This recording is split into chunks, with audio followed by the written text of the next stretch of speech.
दोस्तों, मेरा नाम है यलक्षेंद्र पटेल। आप देख रहे हैं खेती बाड़ी ब्लॉग 6। दोस्तों, हम इस चैनल के माध्यम से आपको खेती बाड़ी से संबंधित सारी जानकारियाँ मुहैया कराते हैं, आपको प्रदान करते हैं। हम अपने जो प्रैक्टिकल रूप होते हैं हम वो सारा प्रैक्टिकल खेती का आपको साझा करते हैं दोस्तों। और दोस्तों, खेती बाड़ी में जो हर स्टेज में जो फसलों की जो प्रक्रिया होती है, अलग अलग प्रक्रिया हर स्टेज पर, उस प्रक्रिया को हम बारीकी से अध्ययन करके आपको बताते हैं दोस्तों। तो दोस्तों, हमारी वीडियो को लाइक करें, हमारे चैनल को सब्सक्राइब करें और हमारे साथ यूँ ही बने रहें और हमें अधिक से अधिक लोगों तक शेयर करें दोस्तों, आज हम बात करेंगे कि खेती में दोस्तों चूने के फ़ायदे क्या होते हैं। दोस्तों, चूना काम क्या करता है। दोस्तों, मिट्टी में जब हम चूने को डालते हैं तो चूना मिट्टी में क्या काम करता है, कैसे काम करता है, किस चीज़ के लिए काम करता है और किन पोषक तत्वों को ये बढ़ाता है। चूना दोस्तों बहुत एक अच्छा पोषक तत्व भी है और ख़राब भी। दोस्तों, चूना डालने से पहले ये जानना ज़रूरी है कि आपका पीएच मान क्या है मिट्टी का। दोस्तों, अगर आपका पीएच मान 6 से कम है तो आपको चूने की आवश्यकता ज़रूर पड़ेगी। दोस्तों, चूना डालना हमारी मिट्टी में उर्वरा शक्ति को बढ़ाता है, सूक्ष्म जीवों की संख्या को बढ़ा देता है, मिट्टी को भुरभुरी बारीक बना देता है, जैविक प्रक्रियाओं को गति देता है और एल्यूमिनियम लोह तत्वों की मात्रा को अघुलनशील कर देता है दोस्तों, जिससे जो अदर जो पोषक तत्व है जो हमारे फसलों को चाहिए होते हैं दोस्तों, उनकी घुलनशीलता को ये बढ़ा देता है दोस्तों। तो चूने के बहुत सारे फ़ायदे हैं दोस्तों। आज हम इस वीडियो में यही जानेंगे, आपको बताएंगे कि चूना क्या क्या काम करता है मिट्टी के अंदर अगर हम देते हैं तो। दोस्तों, अगर आपकी मिट्टी ज़्यादा अम्लीय है दोस्तों, उसका पीएच मान 6 से कम है दोस्तों, तो आपको चूना आपको अवश्य डालना चाहिए दोस्तों आपकी मिट्टी के अंदर दोस्तों, जिससे आपको आपकी पैदावार पर बहुत बम्पर लाभ देखने को मिलेगा दोस्तों, बहुत गजब का लाभ देखने को मिलेगा दोस्तों। आप चूना डालेंगे अगर आपकी अम्लीय भूमि में दोस्तों, तो उसका पीएच लेवल मेंटेन होगा, पीएच लेवल 7 पे जाएगा और दोस्तों उसकी उर्वरा शक्ति बढ़ जाएगी। उसमें जो मिट्टी के अंदर जो सूक्ष्म जीव होते हैं, जो मित्र सूक्ष्म जीव होते हैं, उनकी संख्या बढ़ जाती है दोस्तों। मिट्टी में सूक्ष्म जीवों की संख्या बढ़ेगी, फॉस्फोरस घुलनशील मात्रा में आएगा, नाइट्रोजन घुलनशील मात्रा में आएगी, पोटेशियम घुलनशील मात्रा में आएगा। तो दोस्तों, जितना ज़्यादा घुलनशील मात्रा में हमारी पोषक तत्व मिलेंगे, पौधा उतनी अच्छे से उनको ग्रहण कर पाएगा और आपकी पैदावार, आपकी जो फसल होगी वो बहुत गजब की देखने को मिलेगी आपको दोस्तों खेत के अंदर दोस्तों। क्योंकि दोस्तों जो अम्लीय भूमि होती है ना दोस्तों, इसका पीएच मान 7 से कम 6 से कम होता है दोस्तों, तो वो अम्लीय भूमि जो होती है उसमें दोस्तों हाइड्रोजन और एल्यूमिनियम की मात्रा ज़्यादा हो जाती है दोस्तों। ये घुलनशील मात्रा में ज़्यादा हो जाते हैं हाइड्रोजन और एल्यूमिनियम दोस्तों, जिससे सीधा हमारी जो फसल की जो जड़ें होती है उस पर सीधा असर पड़ता है दोस्तों इसका। क्योंकि हमारी जो फसलों की जड़ हैं, अगर एल्यूमिनियम और हाइड्रोजन की मात्रा अगर रहेगी मिट्टी में ज़्यादा, पीएच मान कम होने से, अम्लीय होने से, तो दोस्तों जो हमारे पौधे की जो जड़ हैं वो ठीक से ग्रोथ नहीं कर पाएंगी, उनमें रोग लगेंगे, फंगस लगेंगे दोस्तों, जिससे हमारे जो फसल की जो बढ़वार है वो ठीक से नहीं हो पाती है दोस्तों। और दोस्तों, आपकी भूमि अगर अम्लीय है तो भी दोस्तों क्या होगा, पीएच मान कम होगा। यदि 7-6 से कम होगा तो दोस्तों मैग्नीज और आयरन की भी मात्रा बढ़ जाएगी दोस्तों, जिससे हमारे फसल में, हमारी जो भी फसल रहेगी उसमें कई प्रकार के रोग लगने की संभावना बढ़ जाती है और हमारी फसलों की रोग प्रतिरोधक क्षमता कम हो जाती है दोस्तों।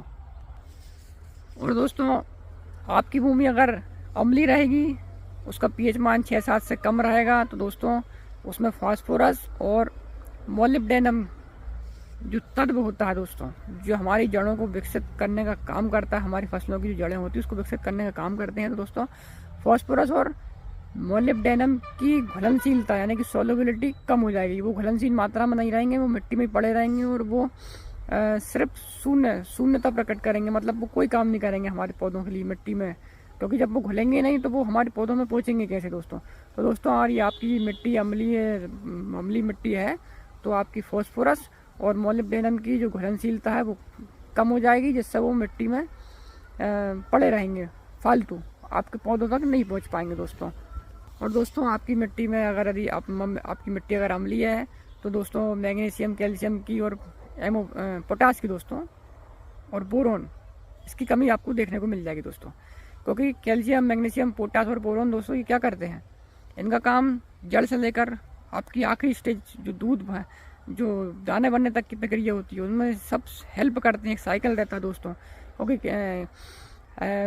दोस्तों इनका साइकिल होता है तो आपकी जो भी फसल रहेगी उसमें आपको कमजोरी देखने को मिलेगी। आपकी फसल की रोग प्रतिरोधक क्षमता कम रहेगी, आपकी फसल कमजोर रहेगी, आपकी जड़ों का विकास नहीं होगा और बोरोन की कमी रहेगी तो जो दूध बनने, जो बालियाँ जब बनती है हमारे जो गेहूँ की फसल की, धान की फसल की, तो वो बालियाँ ठीक से नहीं भरा पाएंगी दोस्तों। तो दोस्तों इसके बहुत सारे हानि होती है दोस्तों। कैल्शियम, मैग्नीशियम, पोटास और बोरोन की कमी हो जाएगी दोस्तों अगर आपकी भूमि अम्लीय है तो दोस्तों आपने देख लिया कि अम्लीय भूमि से ये सारे हमको हानि देखने को मिलेगी। आपकी जो फसल की जो पैदावार है वो आपको कमज़ोर देखने को मिलेगी, कम देखने को मिलेगी। आपकी फसल कमज़ोर रहेगी, आपकी फसल में पोषक तत्वों की जो जरूरी पोषक तत्व हैं उसकी संख्या कम हो जाएगी तो आपकी फसल वैसे ही कमज़ोर हो जाएगी। रोग प्रतिरोधक क्षमता भी कम हो जाएगी आपकी फसल की, आपकी पैदावार भी कम हो जाएगी दोस्तों।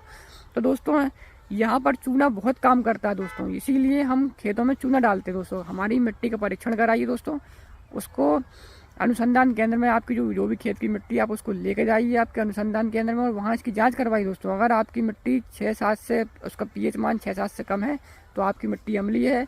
तो दोस्तों वो आपको सही मात्रा बताएंगे कि आपको कितना चूना पर एकड़ आपको आपकी खेती में डालना है दोस्तों, जिससे आपकी पैदावार आपको बम्पर देखने को मिलेगी, आपको अलग से अधिक मुनाफा देखने को मिलेगा दोस्तों। तो दोस्तों इसलिए हमारे कृषि वैज्ञानिक चूने का प्रयोग करने के लिए बोलते हैं दोस्तों। चूना अनावश्यक भी आपको नहीं डालना है। यदि आपका पीएच मान अभी मेंटेन है, आपका पीएच मान मिट्टी का 7 है तो दोस्तों आपको चूने से कोई लाभ नहीं होगा, उल्टा हानि हो सकती है दोस्तों। इसलिए दोस्तों अगर आपकी भूमि अम्लीय है, पीएच मान 6-7 से कम है तो आप चूना जरूर डालिए दोस्तों। आपको बम्पर उत्पादन देखने को मिलेगा, आपकी मिट्टी भुरभुरी बनेगी, आपकी जैविक जो क्रिया होती है, आपकी जो मिट्टी, खेत की मिट्टी के अंदर चूना डालने से उसकी जैविक क्रियाएँ बढ़ जाएंगी, सूक्ष्म जीवों की संख्या बढ़ जाएगी, magnesium, potassium, potash, sulphur, nitrogen, boron, zinc, ये सोल्यूबल मात्रा में, सोल्यूबिलिटी इनकी बढ़ जाएगी, यानी जो घुलनशील प्रक्रिया में जाएंगे। अगर आपकी मिट्टी का पीएच मान अगर लेवल है, मेंटेन है, चूना डालने से आपका पीएच मान लेवल हो जाएगा, आपकी ना मृदा 6 से कम रहेगी ना 7 से ऊपर रहेगी, तो आपकी मिट्टी बिल्कुल एक बैलेंस स्टेट में जाएगी दोस्तों चूना डालने से, जिससे आपकी मिट्टी के अंदर सूक्ष्म जीवों की संख्या बढ़ जाएगी, मिट्टी भुरभुरी बनेगी, कैल्शियम की मात्रा सोल्यूबिलिटी हो जाएगी, जिंक सोल्यूबल मात्रा में आपको मिलेगा, फास्फोरस आपको घुलनशील मात्रा में मिलेगा, पोटास घुलनशील मात्रा में मिलेगा, जिससे पौधे उसको आसानी से एब्जॉर्ब कर पाएंगे और आपकी फसल गजब की दिखेगी दोस्तों, गजब की हरियाली, गजब की पैदावार आपको देखने को मिलेगी आपकी फसल के अंदर दोस्तों। तो दोस्तों चूने का ये इतने सारे काम होते हैं दोस्तों। तो दोस्तों तो दोस्तों अगर आपका अम्लीय अगर आपकी मिट्टी है दोस्तों तो हाइड्रोजन की मात्रा उसमें ज़्यादा रहती है, एल्यूमिनियम की मात्रा उसमें ज़्यादा रहती है, मैग्नीज की मात्रा, लोह की मात्रा इसमें ज़्यादा रहती है, घुलनशील अवस्था में हो जाती है दोस्तों। तो दोस्तों ये आपके पौधों को, आपकी फसलों को कमज़ोर करते हैं। कौन कौन? हाइड्रोजन, एल्यूमिनियम, मैग्नीज, लोहा, ये सोल्यूबल मात्रा में होते हैं। और जो हमारे जरूरी पोषक तत्व जैसे कि फास्फोरस, नाइट्रोजन, पोटास, बोरोन, ये अघुलनशील मात्रा में होते हैं दोस्तों, ये घुलनशील नहीं रहते हैं। जिससे होता क्या है कि इनकी जरूरी पोषक तत्व है वो पौधों तक नहीं पहुंच पाते और जो जरूरी पोषक तत्व नहीं है वो आपको हानि देते हैं दोस्तों, जैसे कि हाइड्रोजन हो गया, एल्यूमिनियम हो गया, मैग्नीज हो गया, लोहा हो गया। इनकी अधिकता रहेगी तो आपकी फसल कमज़ोर रहेगी, उनमें उनकी प्रतिरोधक क्षमता फसलों की कमज़ोर हो जाएगी दोस्तों। तो इसलिए दोस्तों यहाँ चूने का उपयोग करने का बोला जाता है दोस्तों। चूने का उपयोग करने से होता क्या दोस्तों कि हाइड्रोजन की मात्रा को कम कर देता है, जिससे पीएच मान लेवल आ जाता है। एल्यूमिनियम और मैग्नीज और लोह की जो मात्रा होती है वो घुलनशील अवस्था में होते हैं, तो दोस्तों उसको घुलनशील मात्रा को कम कर देते हैं, एक मेंटेन लेवल पे ले आते हैं। कुछ को एल्यूमिनियम चूना जो होता है एल्यूमिनियम, मैग्नीज और लोह की घुलनशीलता को कम करते हैं, एक मेंटेन लेवल तक ले आते हैं, जिससे वो एक पर्याप्त मात्रा में न ज़्यादा होता है ना कम होता है, आपको पौधों को मिलता है, जिससे आपके पौधे अच्छी ग्रोथ करते हैं, अच्छी बढ़वार करते हैं, अच्छे कल्ले करते हैं, अच्छी जड़ों का विकास करते हैं। और चूने से दोस्तों कैल्शियम, मैग्नीशियम और पोटास की मात्रा बढ़ जाती है दोस्तों। कैल्शियम, मैग्नीशियम, पोटास और फास्फोरस दोस्तों, फास्फोरस की मात्रा भी बढ़ेगी दोस्तों। मैं आपको बता दूं कैल्शियम, मैग्नीशियम, फास्फोरस, पोटेशियम, ये सबकी ये सोल्यूबल मात्रा में यानी कि घुलनशील अवस्था में आ जाती हैं दोस्तों मिट्टी के अंदर चूना डालने से। Calcium, magnesium, potassium, zinc, sulphur ये घुलनशील अवस्था में जाती हैं, जिससे हमारा ये पौधा होता है वो उसको आसानी से ग्रहण कर लेता है और हमारे पौधे की जो रोग प्रतिरोधक क्षमता, उसकी बढ़वार, टिल्डिंग, उसकी जड़ों की ग्रोथ, रूट ग्रोथ, ये सब अच्छी हो जाती है दोस्तों, जिससे हमारी फसल में हमको अधिक से अधिक पैदावार देखने को मिलती है दोस्तों चूने से। दोस्तों मैंने बताया आपको कि चूना डालने से सभी प्रकार के दोस्तों सूक्ष्म जीव जो होते हैं, मित्र सूक्ष्म जीव, उनकी संख्या को ये बहुत अधिक बढ़ा देता है। जैविक क्रिया यानी कि मिट्टी के अंदर चूना जैविक क्रियाओं को बढ़ा देता है दोस्तों, मिट्टी को भुरभुरी, नरम और सूक्ष्म जीवों की संख्या को बहुत अधिक बढ़ा देता है। और चूना डालने से दोस्तों जो खराब जो कीटाणु होते हैं उनको जला देता है दोस्तों। चूना जब हम हमारे खेत में डालते हैं तो जो हमारे फसलों के लिए जो हानिकारक जो कीटाणु होते हैं उनको ये जला देता है, खत्म कर देता है दोस्तों, और अच्छे मित्र के सूक्ष्म जीवों की संख्या को बढ़ा देता है। और दोस्तों सूक्ष्म जीवों की अगर संख्या बढ़ेगी तो फसलों के अंदर दोस्तों नाइट्रेट और स्लेट बनने की प्रक्रिया तेज हो जाएगी दोस्तों। नाइट्रेट और स्लेट बनने की प्रक्रिया बहुत तेज हो जाती है दोस्तों। चूने का इतना अधिक हमको लाभ देखने को मिलता है दोस्तों आपकी मिट्टी में आपको चूना कितना डालना है ये आप आपकी मिट्टी की जांच कराकर आप कृषि वैज्ञानिक संस्थान में, जहाँ भी कृषि जो सरकारी संस्थाएं होती है उस अनुसंधान में आपकी मिट्टी को जांच कराएं। वो आपको एक तय मात्रा आपको बताएंगे कि आपको प्रति एकड़ कितना चूना आपकी मिट्टी में डालना है दोस्तों।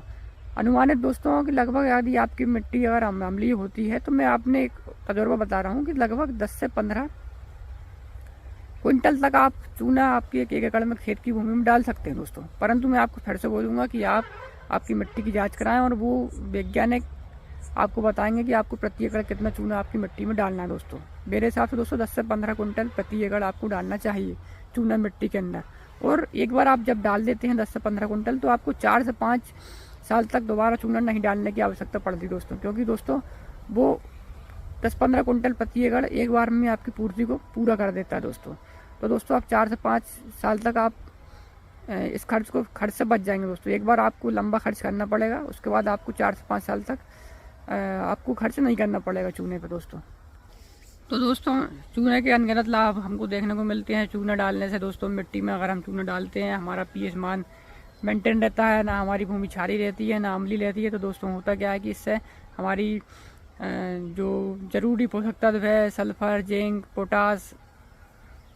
पोटेशियम, नाइट्रोजन, तो दोस्तों ये एक सोल्यूबल मात्रा में हमारी मिट्टी के अंदर आ जाते हैं, ये घुलनशील अवस्था में आ जाते हैं। तो इससे क्या होता है कि हमारे पौधे इनको आसानी से लेने लगते हैं। जो भी हम फर्टिलाइजर डालते हैं दोस्तों उसका भी हमको दोगुना लाभ देखने को मिलता है। तो दोस्तों जैविक क्रियाएं बढ़ जाती है, सूक्ष्म जीवों की संख्या बढ़ जाती है चूने डालने से दोस्तों हमें अनगिनत लाभ देखने को मिलते हैं चूने से। लेकिन कब, जब आपकी चूना जब ही लाभ करेगा जब आपकी मिट्टी अम्लीय हो दोस्तों, तो ये ध्यान रखिएगा दोस्तों। तो दोस्तों मैं आशा करता हूँ आपको मेरी वीडियो पसंद आई होगी। पसंद आई है तो मेरी वीडियो को लाइक करें, मेरे चैनल को सब्सक्राइब करें और मुझे सपोर्ट करें और मेरी वीडियो को अधिक से अधिक लोगों तक शेयर करें दोस्तों। धन्यवाद दोस्तों। जय हिंद, जय जवान, जय किसान।